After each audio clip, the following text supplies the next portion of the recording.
Shell here, Reality Check TV Sacramento, and I'm sitting here and we're in Oroville getting ready to go to underground heavy metal My Bloody Valentine Massacre at the zoo. It's going to be really great. A whole bunch of militia bands are going to be there. But tonight we have Mike here, and he's, you know, I'm going to go ahead, Mike, I'm going to introduce you and just go ahead and say how you say the name of your band.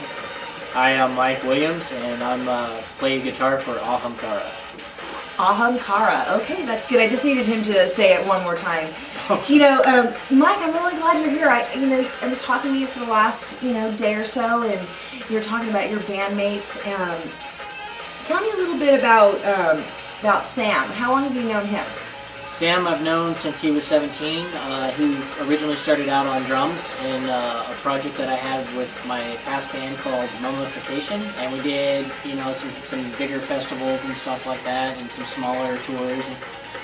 But he's, graduated up to guitar, and I'm even learning from the guy now, sort of a thing. He's really phenomenal. Wow, so it's like the sensei teaching the sensei. I mean, it's kind of, that's kind of cool. Yeah. I don't know how you say that. Kevin would know. And by the way, we got cameraman Kev behind the lens tonight, as always.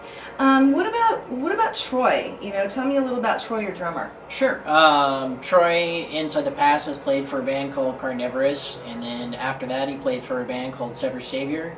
That was out on Unique Leader Records, and now basically we hit him up online, and we were like, we really like your drumming, and we really like your personality, and we think you'd really mesh really well with us, being that you're a mellow, family-orientated, relaxed person, which is always key when you're working with people. That's great. So when you guys all came together, was it like a natural, organic flow, or did it just watch the process, just kind of you're getting better and better? I think as far as like the writing and stuff goes, it definitely feels fairly natural, like when I'm working with them.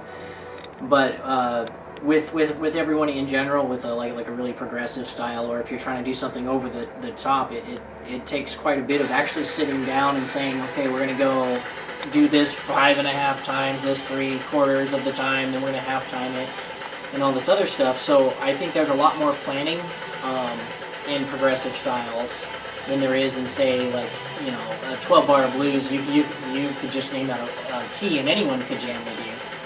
But with this kind of stuff, I do think that there's a lot of practice and forethought that goes into what you're actually trying to write. Yeah, I agree. I just recently watched a documentary on how, a one song, one day kind of thing, and it was really interesting. Have you ever did your process, created a song, and then once you did the first, or you're in the process of creating it, and you did the first listen back, and you're like, oh, it was either what you thought or it wasn't what you thought. How does that, is that hard? So for our method for writing, Sam likes to write out things and think about it for a long period of time. Like, he might be working on one riff for 4 or 5 months. Whereas me, I pump out as many ideas as I can, and I listen to them over a period of 3 months, and then I'll go back and revise and keep going through them until I find something that I like, and then I'll bring it to Sam or Troy, and then we just kind of go from there.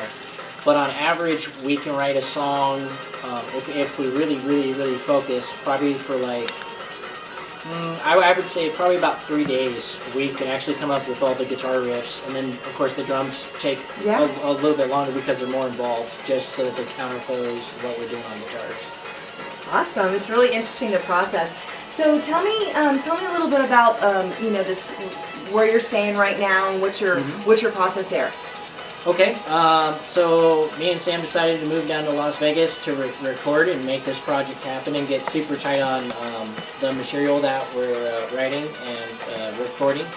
So right now we're just super focused on getting tight. That way when you get to the recording process, it's going to be a much faster process of actually just recording it. Like, we're going to know what we want to do. We've practiced recording it, and we're just going to go in there and hopefully nail it the first time, but probably not.